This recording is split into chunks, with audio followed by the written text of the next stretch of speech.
자, 그 다음 23번에 난방 설비 등에 나와 있는 부분 일단은 여기 난방 설비 등에 이제 보면 일단 1번, 2번에 난방 구획에 관한 부분을 한번 잠깐 볼까요? 여기 있는 난방 설비 등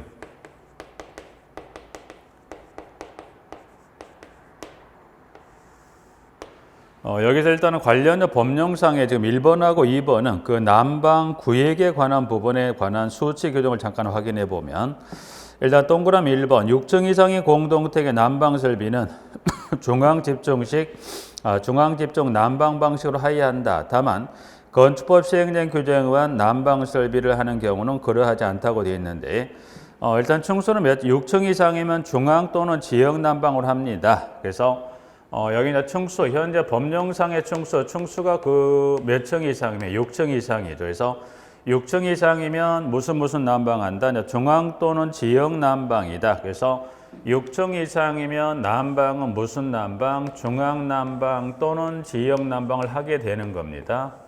첫 번째. 근데 꼭 6층 이상은 하도록 꼭 중앙 지역 난방 하는 게 아니라 지금 다만에 따른 특별 언급이 되어 있지 않은 다만 건축법 시행령의 규정에 의한 난방을 하는 게 그렇지 않다는 이야기. 여기서 이제 그렇지 않다는 이야기 무슨 말이냐? 원칙은 공동 층수 6층 이상이면 둘 중에 하나 난방을 해야 맞는 건데 예외적으로 지금 더 보면 건축법 시행령에 따라 무슨 난방을 했더라? 개별 난방이니까 6층 이상인데 난방을 무슨 난방했다? 예외적으로 개별 난방했다면 그때는 뭐 원칙은 중앙 지역을 해야 맞는데 6층 이상이라 하더라도 개별 난방을 했다면 따로 중앙 또는 지역 난방 하지 않아도 된다는 겁니다. 1번 하나, 2번. 그럼 일단 2번의 그 난방 구획. 자, 그러면 2번의 난방 구획을 봅니다. 2번의 난방, 두 번째가 난방 구획인데 여기서 이제 말하는 난방 구획이라는 건 지금 현재 중앙 난방만 되어 있는데 중앙 난방과 무슨 난방을 그래서 중앙 지역 난방을 하는 경우에 구획은 이와 같이 구획을 해서 구획을 하는 이유로 이와 같이 구획하는 건 난방열이 고르가게끔 하라는 거죠. 예를 들어서 이렇게 보죠. 뭐 이게 하나의 공동주택이 있다고 막 예를 들었을 때, 자 그럼 여기 이제 보일러가 있다 간단하게 보일러가 이제 배관을 하나를 통해 보냈어요. 그럼 여기서 보일러를 통해 난방하는 가는데 그러면 난방을 하는데 난방열 그러면 난방 구획 하는 열은 결국 뭐 때문에 이걸 하는 겁니까? 난방열이죠. 그래서 난방열이 고르할 수 있게끔 뭐 하자 구획을 해주자는 거죠. 그래서 만약 난방을 예를 들어 배관 하나를 통해서 이 하나의 배관을 통해서 난방을 했다면 어떻게 돼요? 여기서 출발한 난방열의 온도, 이 난방열의 온도 어디까지 도착하는 걸로 전제를 해야 돼요? 건물의 최상, 이 상층까지 올라가는 걸 고려하다 보니까 출발하는 난방열의 온도는 높을 수밖에 없죠. 그러니까 당연히 어떻게 돼요? 여기서 출발시킨 온도가 높은 온도로 출발하다 보니까 어떻게 돼요? 저층부는 너무 이 저층부는요, 그 세 개 저층, 중층, 고층 나눠봤을 때 저층부는 너무 덥다고 그래요. 그다음 중간층은 그래도 저층부를 통과 올라가면서 난방 배관 외의 온도 차에서 온도가 좀 식으면서 가니까 또 이 중간층 정도는 그렇게 큰 민원이 없는데 또 어디가 민원이 나옵니까? 이 고층, 상층부는 또 어떤 민원이 계속 발생해요? 저층을 통과하면서 중층을 통과하면서 배관 내와 온도 차에서 이 배관 내 그 온도가 떨어지다 보니까 어떻게 돼요? 또 상층부는 또 고층부는 이게 너무 춥다고 그래요. 그러니까 이거를 그런 부분을 난방열을 고르가기 위해서 이거를 구획을 해주는 거냐. 그러면 구획한다는 건 이게 돼 있다. 이거를 구획을 했다고 한다면 이거를 예를 들어서 세 개소로 구획을 했다고 보죠. 그럼 일단 구획했다는 것은 개념을 이렇게만 보시면 되는 거니까 출발시키는 보일러 배관을 각 저층, 중층, 고층 개소마다 이렇게 따로 배관을 따로 하자는 거죠. 그러면 배관을 따로 저층, 중층, 고층을 구획을 따로 했다면 어떻게 돼요? 이때는 출발시키는 온도가 같을 필요 없죠. 왜? 저층은 여기만 담당하다 보니까 높은 온도를 보낼 필요 없죠. 그러면 저층보다는 중층이라면 조금 더 높은 온도를 그리고 여기 이제 상층은 그래도 여기 상층까지 가는 중에 배관을 통한 열 손실을 고려해 조금 높은 온도 그래서 이와 같이 배관을 구획하는 이유는 왜? 이와 같이 난방열이 그 해당 필요가 고르갈 수 있게끔 구획은 2번에 나와 있듯이 2번에 따른 규정에 따라 동그라미 2번 자 공동주택 난방 설비를 중앙 집중식 난방 방식으로 하는 경우에는 난방열이 각 세대에 균등하게 공급될 수 있도록 4층 이상 10층 이하 건축물인 경우는 2개소 이상 난방 구획을 따로 하는 겁니다. 자, 그리고 10층을 넘는 건축물인 경우는 10층을 넘는 몇 개층마다 한 개소를 더 추가하게 됐다. 5개층마다 한 개소를 더한 수 이상의 난방 구획으로 구분하여 각 난방 구획마다 난방용 배관을 따로 합니다. 그래서 이와 같은 그 규정에 따른 그 기준층에 따른 2개소 이상, 최소 4층 이상 10층이라면 2개소 이상의 그 구획을 하는 거고요. 만약 그 건물의 층수가 10층을 넘어간다면 그 넘어가는 10층을 넘어가는 몇 개층마다 한 개소를 추가합니까? 5개층마다 한 개소를 추가해 이와 같이 난방용 배관을 따로 설치해서 구획을 따로 해서 난방들이 고루 갈 수 있도록 설치하라는 겁니다. 그런데 단서가 있죠. 다만 다음에 이에 해당하는 게 그렇지 않다. 밑에 박스에 가보면 A와 기역과 니은에 따라서 기역 니은에 해당되는 그때는 원칙은 이 구획을 이렇게 따로 해야 되는데 난방대를 고루 보는 이후에 구획을 따로 해야 되는데 자 그럼 난방 구획을 해야 되는데 예외적으로 박스에 들어있는 기역 니은에 해당하는 그때는 따로 구획을 한다. 따로 구획을 할 필요가 없다는 거죠. 그럼 왜 하라고 그랬는데 원칙에 따라 하라고 그랬는데 왜 할 필요가 없냐? 구획을 할 필요 없다는 이야기냐면 지문의 기역에 첫 번째 줄에 시험에 의하여 난방료를 각 세대 균등하게 공급할 수 있다고 인정되는 시설 또는 설비를 설치한 경우라면 두 번째 난방 설비를 지역 난방 공급 방식으로 하는 경우로서 장관이 정하는 바에 따라 세대별로 뭐가 설치되세요? 유량 조절 장치. 여러분 이제 지역 난방 특히 보면 이제 중앙 난방에 이제 이 지역 난방 애초 건물을 지역 난방 방식 공동체로 할 때 각 세대별로 뭐를 설치해 놓습니다. 세대별로 조금 주의 기울여 보시면 유량 조절 장치가 세대별로 다 들어가 있어요. 그래서 그 유량 조절 장치가 이 지역 난방 건물을 이 공동체를 지역 난방 할 당시 애초에 건물을 시공 당시부터 세대별로 이와 같은 유량을 조절할 수 있는 장치가 들어있다 보니 따로 이 지역 난방도 이렇게 구획을 할 필요가 없다. 그래서 원칙적 규정에 따른 것은 이제 숫자 층수라든가 계속 확인할 필요가 있지만 지금 박스에 기역과 니은에 따른 경우 이때는 따로 구획을 할 필요가 있다 없다. 따로 구획할 필요가 없다는 거죠. 2번에 설명하고 있는 겁니다. 그래서 일단 여기 이제 그 설치에 관한 규정 하나 잠깐 확인하고요. 자 밑에 이제 가면 3번. 그리고 4번, 5번 잠깐 보죠. 자, 각 세대에는 발코니 등의 세대 안에 냉방 설비 배기 장치를 설치할 수 있는 공간을 마련한다. 다만 중앙 집중 냉방 방식의 경우는 그렇지 않다는 것은 중앙 집중 냉방 방식이라면 그 세대별로 따로 뭘 설치할 필요 없다. 이때는 세대별로 냉방 설비 배기 장치를 설치할 필요가 없다는 거죠. 중앙 집중 냉방도 크게 두 가지요. 개별 난방이 있고 개별 냉방이 있고 중앙 집중 냉방 방식이 있는데 지문에 중앙 집중 냉방 방식이 그렇다는 것은 중앙 냉방 방식 몇 때는 각 세대별로 뭐는 설치 즉 에어컨 실외기 설치 공간을 생각하시면 되는 거죠. 그래서 개별 냉방이면 세대별로 실내기에 따른 실외기를 설치해야 되는데 여기서 지금 단서에 지금 정하고 있는 것은 뭐는 설치할 필요 없다. 중앙 집중 냉방 방식이라면 그때는 따로 설치할 필요가 없다 해서 문항 5번 하나 잠깐 확인하시면서 자 그러면 6번에 배기장치 설치 공간 즉 실외기 설치 공간에 관한 규정에 따른 법률 규정을 하나 확인해 보면 자 문항 6번입니다.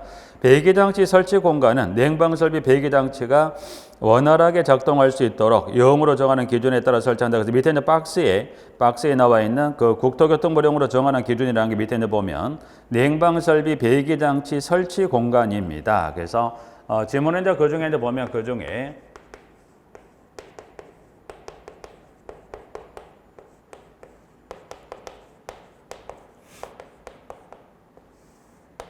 냉방설비 배기장치 설치 공간이다. 그래서 일단 1번에 냉방설비가 작동할 때 주거환경 악화되지 않도록 거주자가 일상적으로 생활하는 공간과 구분하여 구획할 것에서 나와 있고요. 2번, 1번, 2번 그리고 3번 설치에 관한 규정에서 일단은 몇 가지 중에 또 지문 숫자가 등장하는 문항 지문의 3번을 좀 볼까요?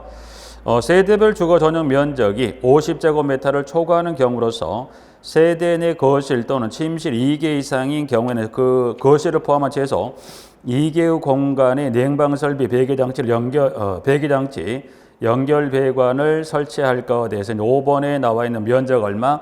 50제곱미터를 초과하는 경우입니다. 그래서 문항 지문의 3번에 관한 숫자 하나 확인 잠깐 해 두시고요. 한 장을 넘겨서 자, 추가적으로 연계된 지문에 가보시면 배기장치 설치 유지 및 관리에 필요한 여유 공간이다. 그래서 지문의 1번 배기장치 설치 공간을 외부 공기에 직접 닿는 것, 즉 바깥 공기가 출입하는 곳에 설치하고자 하는 경우로서 냉방설비 배기장치 설치 공간에 출입문을 설치하고 출입문을 연 상태에서 배기장치를 설치할 수 있는 경우라면 그때 규격은 얼마 규격을 갖추기 때는 가로 0.5m 이상의 규격을 갖춥니다. 2번 그 밖이라면 이대 경우를 제외한 그 밖의 경우 그때는 가로 0.5m 이상, 세로 0.7m 이상의 규격을 여유 공간을 갖추라는 거죠. 그래서 이에 따른 경우라면 가로 0.5m 이상의 여유 공간만 확보하면 되는데 이를 제외한 그 밖의 경우라면 일단 가로, 세로 높이 공간까지를 질문해 줬죠. 그래서 그런 2번에 그 밖이라면 그때는 어떻게 되나요? 가로 0.5, 세로, 즉 가로, 세로 0.5 곱하기 0.7m 이상의 그 여유 공간을 갖춰서 배기장치를 설치합니다라고 이제 정리하고 있고요. 그 다음에 이제 폐기물 보관 시설 보시고, 그 다음에 전기 시설입니다. 그 다음에 하나 보실 게 전기 시설이다. 전기 시설입니다. 그래서 전기 시설. 자, 그러면 전기 시설입니다. 라고 이제 해서 1번부터 해서 뭐 3번까지 나와 있는데 일단 1번입니다. 여기는 각 세대별 용량은 자, 기본적으로 몇 킬로와트 이상의 용량의 전기를 공급할까? 그래서 1번에 주택에 설치하는 전기시설 용량은 각 세대별로 3킬로와트 이상. 기본적으로 세대별로 몇 킬로와트 이상이 된가요? 3킬로와트 이상입니다. 그냥 기본적으로 세대별로 얼마 이상이 됩니까? 3킬로와트 이상이 되어야 됩니다. 네, 하나. 그럼 일단 기본적으로 최소 몇 킬로와트는 기본적으로 가는 기본 얼마? 3킬로와트 이상인데 그럼 이 3킬로와트 이상이라는 건 세대 전용 면적이 60제곱미터 미만이에요. 그러면 면적은 60제곱미터 미만인 경우도 60제곱미터 이상인 경우도 있죠. 그러면 양가로 단서 이제 보시면 단서까지 한번 꼭 확인하셔야 됩니다. 세대당 전용 면적이 60제곱미터 이상. 그럼 60제곱미터 이상이니까 여기서 말한 3킬로와트 이상이란 것은 그 세대의 면적이 60제곱미터 미만인 경우라면 그때는 지금 나와 있는 대로 3킬로와트 그러면 이상이 되는 거고요. 60제곱미터 이상인 경우에는 3킬로와트에 60제곱미터를 초과하는 10제곱미터마다 얼마? 0.5킬로와트를 더한 값이다라고 해서 만약 그럼 여기는 60제곱미터를 초과한다면 초과하는 몇 제곱미터마다 10제곱미터마다 얼마를 더합니까? 그렇죠. 0.5킬로와트를 더한 값 이상으로서 세대당 그 공급되는 전기 용량 결정. 기본적으로 3킬로와트 이상인데 60제곱미터 이상이라면 초과 60제곱미터 이상인데 60제곱미터를 초과한다면 최소 초과는 얼마? 10제곱미터면 얼마를 더합니까? 0.5킬로와트를 더한 값 이상으로 세대 전기 용량을 결정합니다. 1번, 2번. 자, 주택에는 세대별 전기 사용량을 측정할 수 있는 전력 장계를 각 세대 전용 부분 밖에 검침이 용이한 곳에 설치합니다. 다만 전기 사용량을 자동으로 검침하는 원격 검침 방식입니다. 그러니까 전력량계 다른 게 아니라 여러분 전력량계라는 건 전력량계죠. 계량기, 즉 계량기는 어디에 설치해요? 밖에 설치하는데 만약 이 전력량계를 설치하는데 무슨 방식이다? 지금 나와 있는 원격 검침 방식이죠. 이 원격 검침 방식을 택하고 있는 경우라 볼 때는 전력량계 설치 위치는 크게 구애를 받지 않아요. 왜냐하면 원격 검침이라는 거 굳이 예를 들어 전기 기사 관련 직원이 각 세대 전유 부분 그 전유 밖에 있는 이 전력량을 확인할 필요가 없죠.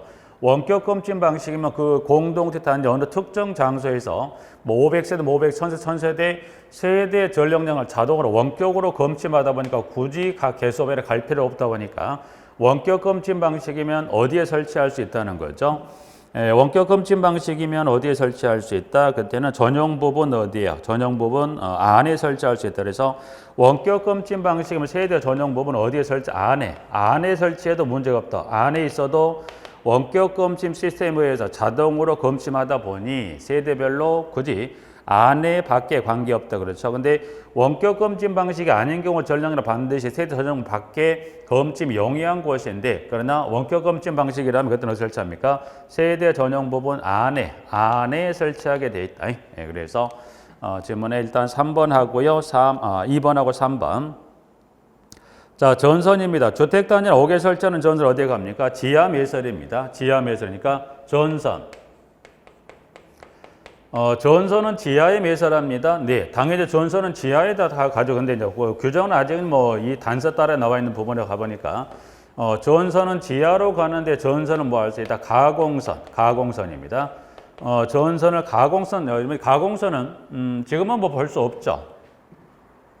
볼 수 없다는 규정 뭐 내용보다 전선은 지금 보자면 전선은 보면 이와 같이 이제 전선에 쭉 된 이런 부분들인데 전선이 쭉 돼 있는데 이거 이제 전선은 쭉 이렇게 이제 보시면 이와 같이 예를 들어 이제 전선은 이제 뭐 이 지상에 전봇대를 세워 전선을 쭉 보낸 이와 같이 이제 보시면 이제 전봇대를 세워 전선을 보내는 걸 뭐 가공선에서 이 선을 이와 같이 지상으로 노출해 보내는 이 관을 이거를 가공선으로 개념을 보시면 되는데, 단서 규정이 있으니까 지금 어떤 특정 장소 외에는 대부분 다 전선은 지하로 들어가죠. 지하로 좀 매설에 들어가는데 단서가 있죠. 다만 면적, 그 세대당 전용 면적 60제곱미터 이하인 주택을 전체 세대수 2분의 1 이상 건설한 단지에서 폭 8m 이상의 도로에 가설하는 전선은 가공선으로 할 수 있다라고 이제 해서 가공선은 단서에 따른 요건 일단 여러분이 보시면 그 중에서 세 가지 요건이죠.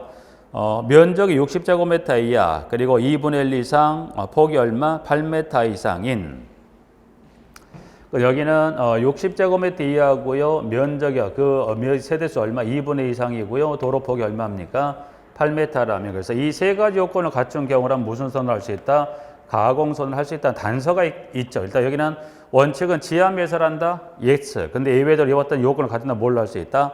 가공선을 할 수 있다 정도에서 25번에 1, 2, 3에 따른 전기시설 체크하실 필요가 있고요. 그 중에 여기는 이 전기잘 일단은 관련 이 규정적인 부분 요 세 가지 이제 다 중요합니다. 세 가지 다 출제했던 부분들이기 때문에 특히 요 세 가지를 꼭 기억하시고, 특히 여기는 시험으로서 한번 그 주관식으로 세대 내 면적을 주고 그 관련 용량을 쓰는 부분을 물었었던 적이 한번 나왔었고, 지난해 같은 경우는 보시면 여기 이제 세대 이 면적이 얼마인데 이 경우에 이때 최소 몇 킬로와트 이상의 전기를 공급받거든요. 그래서 주어지는 면적에 따른 여기 이 킬로와트를 또 지난해 같은 경우 객관식으로 그 지문에다가 몇 제곱미터인데 이때 몇 킬로와트냐라고 해서 이때 오지선다에서 찾는 문제로 출제했던 부분도 있고요.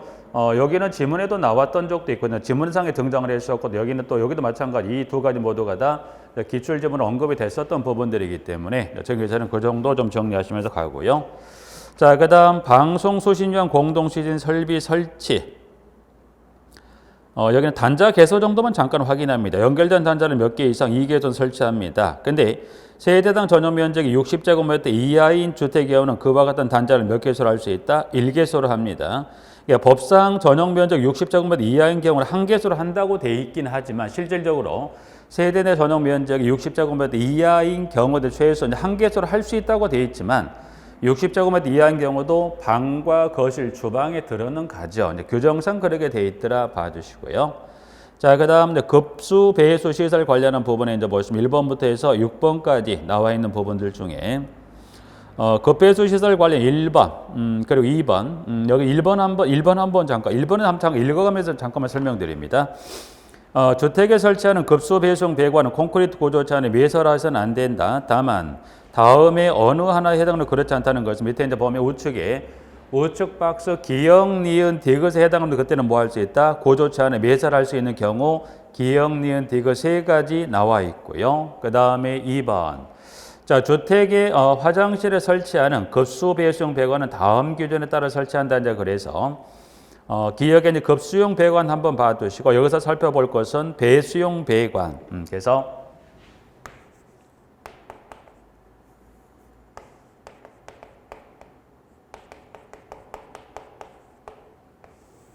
여기는 그 관련 지문 중에 일부 지금 개정자료 2번이 나갔던 것 중에 아마 2번째로 제가 기억을 하는데, 여기 이제 보면 이 화장실입니다.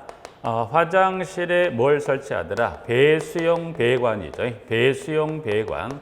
그러니까 화장실에 이제 배수용 배관이라는 거, 이 화장실에 사용했던 물을 건물 밖으로 빼주는 무슨관, 이 배수용 배관을 설치합니다. 그래서 여기는 그 2번째 나와 있는 지문에 니은에 자 배수용 배관을 청하배관 공법. 자 그러면 청하배관 공법은 어떤 공법을 말합니까? 양가로 가보니까 배관을 바닥 슬래브 아래, 그 바닥 슬래브 아래에 설치하여 아래층 천장, 세대 천장으로 노출시키는 공법을 청하배관 공법이다라고 해서 청하배관 공법으로 설치하는 경우에는 일반 경질 염화 비닐관을 설치하는 경우보다 경우보다 같은 측정 조건에 최소 5dB 이상 소음 차단 성능이 있는 저소음형 배관을 설치하라고 그러죠. 그러니까 관은 지금 PVC관을 설치하는 건 맞는데 조금 더 저소음형, 좀 더 재질이 좋은 그 소음 차단 성능이 좀 뛰어난 저소음형 배관을 설치합니다라고 이제 해서 니은번 나와 있습니다. 자, 그러면 지금 나온 배수용 배관인데, 자, 배수용 배관을 설치합니다. 지금 보시면 여러분들이 청하배관 공법이라고 그래서 청하배관 공법. 그러면 청하배관 공법이란 건 이걸 뭘 말하죠? 콘크리트 슬래브를 기점으로 해서 이 슬래브 아래쪽에 이 배수용 배관을 설치한 것을 청하배관 공법입니다. 근데 여기 개정자료 좀 전에 말씀드렸던 것 중에 이제 보시면 이 화장실에 이 관련 법령 규정에 따라서 화장실에 배수용 배관을 설치하는 것이 이제 청하배관 공법으로 설치할 수 있지만 무슨 공법으로 설치할 수 있다? 이거를 여기를 청상배관 공법이다. 이제 그래서 이거를 청상배관 공법으로 설치할 수 있다. 그러니까 청하가 콘크리트 슬래브를 기준으로 아래쪽에 설치한 게 청하배관 공법이라면 청상은 콘크리트 슬래브 기점 그 콘크리트 슬래브 위쪽에 이 배수용 배관을 설치한 걸 뭐라고 그래요? 청상. 그래서 청상이라는 것은 콘크리트 슬래브를 기준으로 해서 슬래브 아래쪽에 설치가 됐다 청하배관 공법으로 그 위에 설치가 됐다 이거를 청상배관 공법으로 이제 나눠지는 부분에서 청상배관 공법에 이제 이번에 이제 새로 이 지금 기존 청하배관 공법에 있었던 지문 내에 청상배관 새로 신설이 돼서 이것도 관련 그 자료에 이 부분도 설명을 드렸기 때문에 꼭 다시 한번 확인하시면서 자 이제 그러면 청하배관 공법을 하든 또는 청상배관 공법을 하든 간에 이제 보면 플러스 둘 중에 어느 공법에 따른 이제 배수면을 설치하든 간에 최소 사용되는 관은 최소 소음 차단 성능인 저소음형 배관을 설치하라고. 그러니까 좋은 관을 설치하는데 기존은 최소 소음이 몇 데시벨 이상, 최소음이 5dB 이상의 소음 차단 성능이 있는 저소음형 배관을 청하배관 또는 청상배관 공법을 할 때 사용을 하세요라고 이제 했을 때 여기는 숫자 5라는 숫자도 하나 확인할 필요가 있지만 여러분들이 관련 공법에 관한 청하배관 공법, 청상배관 공법에 관한 것까지 이제 해서 용어하고 숫자 2가지 꼭 체크하실 거예요. 그래서 여기는 청상배관 공법에 관한 용어를 쭉 정리해 두시고 자 문항 3번입니다. 자 3번은 공동택에는 세대별 수도 계량기 및 세대마다 2개소 이상의 급수전을 설치한다고 되어 있어요. 급수전은 여러분이 그 수도꼭지, 집에 세대별 설치 수도꼭지를 생각하시면 되죠. 그러니까 세대마다 몇 개 이상, 2개소 급수전 최소 세대마다 뭐는 2개 이상 들어가라는 거예요. 수도꼭지는 최소 2개 이상 들어가야 됩니다라고 이제 해서 문항 3번, 4번, 5번 쭉 나와 있죠. 자, 그 다음에 배기 설비 등에 잠깐 가보죠. 배기 설비 등. 자, 배기 설비는 이제 보시면 동그라미 1번. 주택의 부엌, 욕실 및 화장실에는 바깥의 공기에 면하는, 자, 바깥의 공기에 면한다는 것은 바깥 공기가 면한다는 건 공기가 출입하는 그래서 공기가 출입하는 창을 설치하거나 0으로 정하는 바에 따라 배기 설비를 하의한다라고 이제 산장을 넘겨 보셨을 때 넘겨보시면 자, 배기 설비입니다. 배기 설비는 주택의 부엌, 욕실 및 화장실에는 설치하는 배기 설비는 다음에 적합하여야 한다라고 이제 해서 나와 있습니다. 부분들은. 그래서 배기구는 반자 또는 반자라면 천장이죠. 그래서 배기구 위치는 반자 또는 반자 아래 80cm 이내의 높이에 설치합니다라고 이제 설치하고 항상 개방될 수 있는 구조입니다. 1번, 2번. 배기통 및 배기구는 외기 기류에 의하여 배기에 지장이 생기지 아니하는 구조로 합니다. 그리고 배기통은 최상부 및 배기를 제거하는 계구부를 두지 않습니다. 4번, 5번. 자, 부엌에 설치하는 배기구는 뭡니까? 전동 환기 설비를 설치합니다. 여러분이 아파트에서 생활하시면서 주방에 특히 어떤 냄새, 특히 생선 요리하면 어떻게 돼? 그 냄새가 실내 뵐 수 있다 보니 여러분들이 생선을 구우실 때는 뭐를 돌려요? 전동 환기팬을 누르시죠. 그래서 부엌에는 뭘 설치한다? 전동 환기 설비를 따로 전동 환기 설비를 설치합니다라고 이제 해서 문항 5번 나와 있고요. 6번. 자, 배기통은 연기나 냄새 등이 실내로 역류하는 걸 방지할 수 있도록 다음에 어느 하나에 해당하는 구조란다. 그래서 지문의 1번. 세대 안의 배기통에 뭘 설치합니까? 역류 방지 댐퍼라고 그랬습니다. 그러면 자동 역류 방지 댐퍼를 설명하고 있는데 지문은 지문에 이제 가면 1번 세대 안의 배기통에 자동 역류 방지 댐퍼 양가로 가면 어떤 장치를 말하는지 세대 안의 배기구가 열리거나 전동 환기 설비가 가동하는 경우 전기 또는 기계적 힘에 의하여 자동으로 개폐되는 구조로 된 설비를 자동 역류 방지 댐퍼다. 그래서 가로 닫고 또는 이와 동일한 기능의 배기 장치를 설치할 것 하나. 그리고 두 번째 세대 간의 배기통이 서로 연결되지 아니하고 직접 외기에 개방되도록 설치하라고 그랬습니다. 여기 이제 보시면 이렇게 하지 말라는 것 예를 들어서 이 배기장치 이렇게 설치하지 마세요. 일단 보면 볼까요?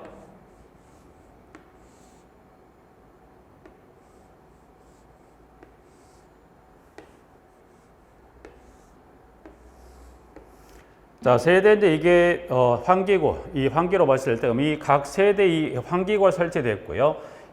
지금 이 환기관, 이 배기통과 각 세대 이 환기구가 서로 이게 다 연결이 돼 있죠. 연결이 되면, 여기 이제 어떤 특정 세대의 냄새 또는 냄새가 이렇게 역류의 특정 세대로 들어갈 수 있으니까 이런 형태로 연결하면 안 된다는 거예요. 자, 그러면 이런 형태로 연결하지 마시고 어떤 형태로 연결하면 그래서 이제 보니까 지문은 1번의 자동 역류 방지 댐퍼 또는 그와 같은 시설과 그리고 세대 간의 배기통이 서로 연결되지 아니고 직접 외기에 개방되는 구조를 하라고 그랬습니다. 이런 형태를 하지 마세요. 이거는 이렇게 되면 냄새가 역류할 수 있으니까 이런 형태로 하면 된다, 안 된다? 안 됩니다. 그럼 어떤 형태로 하라는 이야기냐? 봤더니 이거는 이렇게 보시면 돼요. 이런 형태로 하면 안 됩니다. 라고 이제 해서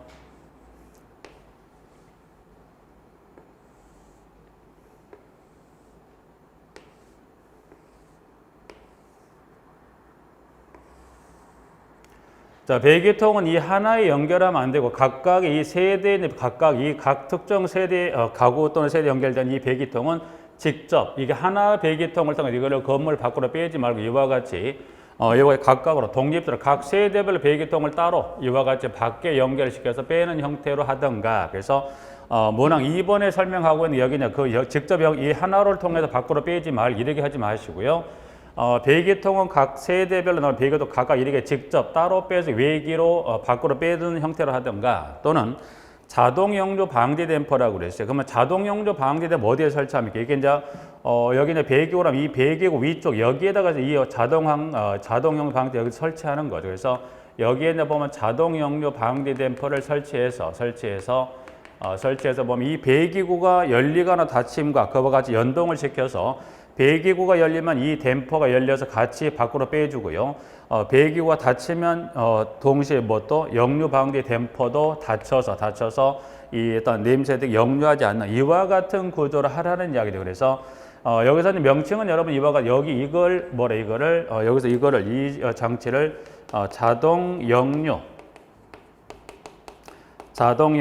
방지 댐퍼다. 그래서 명칭. 그래서 자동 역류 방지 댐퍼. 한번 시험은 이 지문에 요 장치명을 또 쓰는 걸 한번 물었던 적 주관식으로 한번 요 자동 역류 방지 댐퍼를 쓰는 것도 물어봤을 때 중요한 건 뭐 명칭도 중요한 명칭 이와 같은 형태로 배기통을 사로 세대별 연결하지 말고 이와 같이 독립적으로 외기에 빼고 그리고 또 이와 같이 배기 위 환기구 또는 배기 위쪽에 이와 같은 자동 역류 방지 댐퍼를 설치해서 환기구 열리고 닫힘에 따라 동시 연동해서 같이 작동을 해서 열리면 열리고 이 댐퍼도 열리고 닫히면 댐퍼도 닫히는 형태로 해서 냄새가 역류하지 않도록 그래서 질문을 정리 6번 거고요.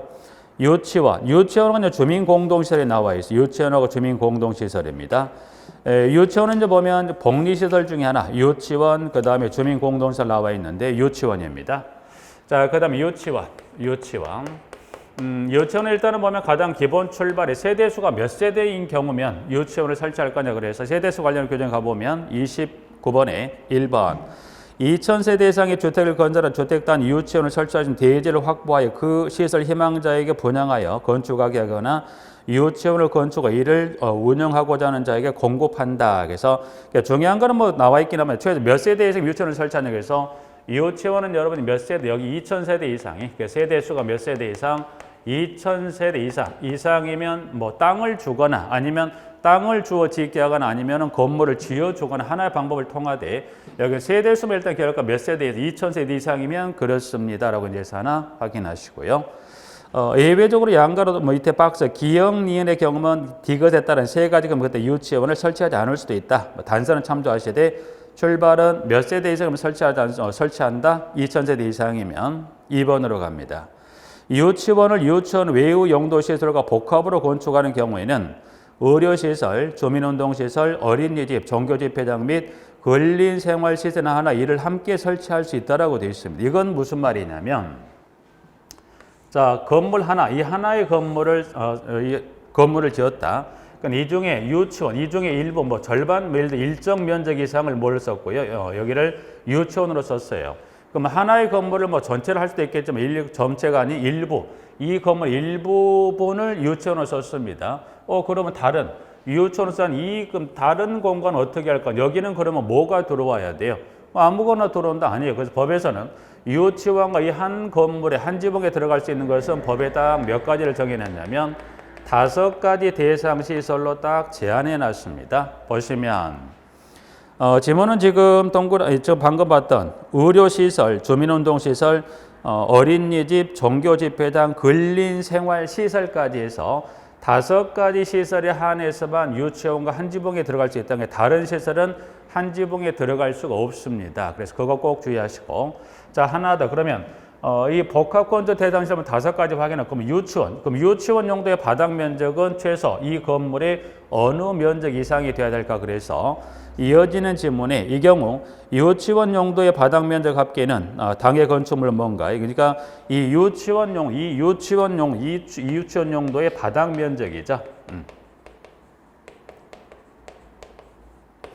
유치원 용도의 바닥 면적의 합계. 그래서 유치원 용도의 바닥 면적의 합계입니다. 합계는 그러면 유치원 용도 바닥 면적의 합계는 당해 건축물 연면적의 2분의 1 이상. 그래서 이 합계는 당해 건축물 연면적이죠. 그래서 연면적이 얼마 이상? 2분의 1 이상이 되게끔 그래서 유치원을 쓰는 용도의 이 바닥 면적 합계는 당해 건축물의 연면적의 2분의 1 이상이 되게끔 그래서 여기 일단 세 가지입니다. 세 가지라는 걸 가장 첫 번째는 유치원은 세대수가 얼마냐?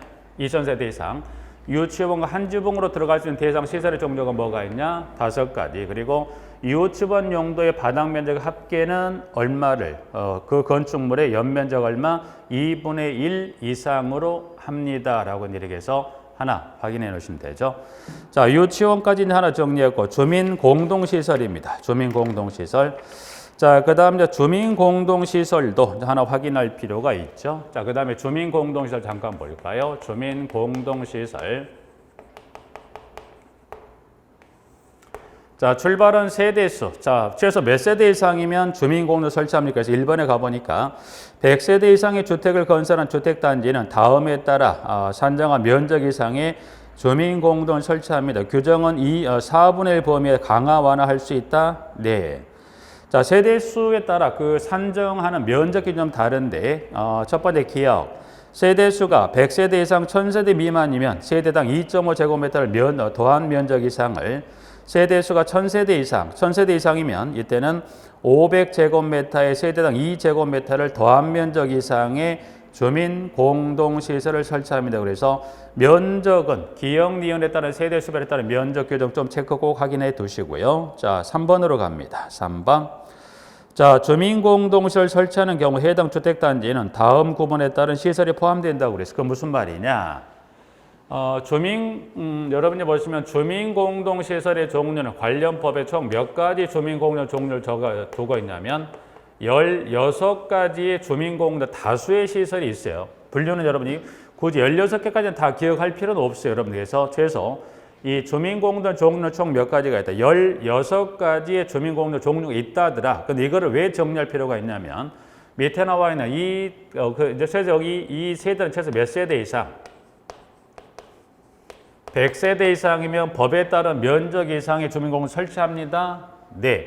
16가지를 확인하자는 거 왜 그러냐. 밑에 그러면 자 보죠. 그 공동주택의 세대수. 세대수 하게 되면 규정이 3가지가 나와 있죠. 그래서 보니까 세대수란 건 지금 세대수가 150세대, 300세대, 그리고 500세대에서 그럼 일단 자 150, 300, 500이라는 이야기 무슨 말이냐. 그 공동주택의 세대수에 세대수가 몇 세대? 150세대 이상, 300세대 이상, 500세대 이상이라면 16가지 정도 되는 뭐냐 다수가 있다. 그래서 굳이 숫자는 중요한 거 아니까 여러분들이 법상은 여기 주민공동 종류를 보면 2가지가 이번 24회 시험 대비해서 2가지가 새로 신설이 됐죠. 그 신설된 건 이것도 마찬가지 그 두 번째 개정 자료에 나눠드린 부분이 있는데 여기도 이제 보면 이 다함께 돌봄센터하고 공동육아 나눔터 2가지가 새로 신설이 된 총 몇 가지?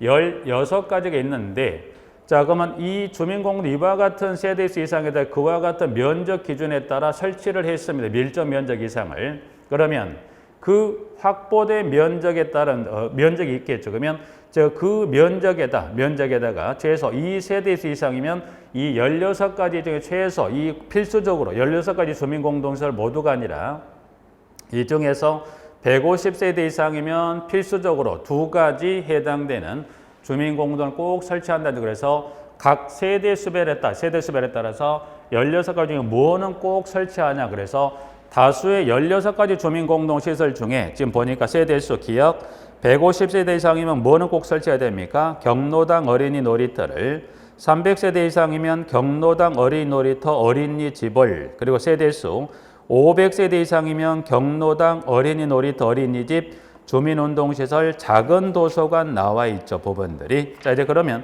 여기는 하나 지금 추가해야 할 필요가 있죠. 여기는 하나, 둘, 셋, 넷, 5가지 나와 있는데 이번에도 이 주민공동시설 2가지 중에 공동육아 나눔터하고 다함께 돌봄센터가 새로 신설이 된 요 2가지까지 포함하면 16가지라고 자료에서 설명을 한번 했던 적이 있고요.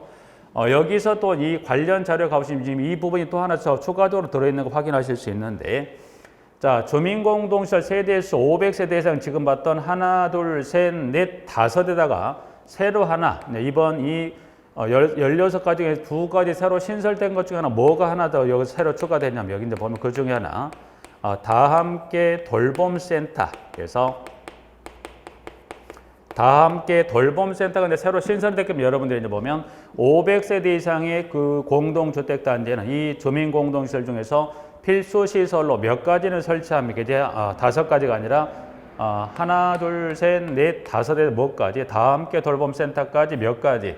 6가지 주민공동을 꼭 설치하는 거죠. 그래서 일단 정리는 이렇게까지 해서 다함께 돌봄센터까지 해서 세대수별에 따라 설치되어야 될 주민공동시설에 꼭 설치할 2, 셋, 6가지입니다. 그래서 이것도 한번 여러분 꼭 연습이라기보다 여러분들이 직접 새로 개정이 됐기 때문에 그럼 한번 반영한다 생각하시고 한번 여백에다가 다함께 돌봄센터 한번 적어보시는 펜을 두고 써보는 연습한다 생각하시고 여백에 한번 다함께 돌봄센터 적어보실까요? 자, 밑에 있는 주민공동 관련 설치에 관한 경로당부터 쭉 나와 있는 거 한번 참조 봐두시면 될 것 같고요. 한 장을 넘겨보면 31번 건강 친화형 주택의 건설입니다. 관련해서 1번 500세대 이상의 공동택을 건설하는 경우에는 다음의 사항을 고려하여 밑에 박스에 기역, 니은, 디귿이라다 4가지 사항을 고려하여 세대 내에 실내 공기, 오염 물질 등을 최소화할 수 있는 건강 친화형 주택으로 건설한다라고 되어 있죠. 그래서 고려사항은 참조하실 때 대신 뭐는 꼭 기억하자. 건강 친화형 주택을 건설할 경우에 따른 세대수 몇 세대 이상 50세대 이상의 공동택 건설한 경우라면 그때는 반드시 뭐를 세대수는 몇 세대 이상이면 500세대 이상의 공동택이면 그렇습니다라고 돼서 31번에 1번 500세대 이상 하나 확인 정리해 놓으실까요?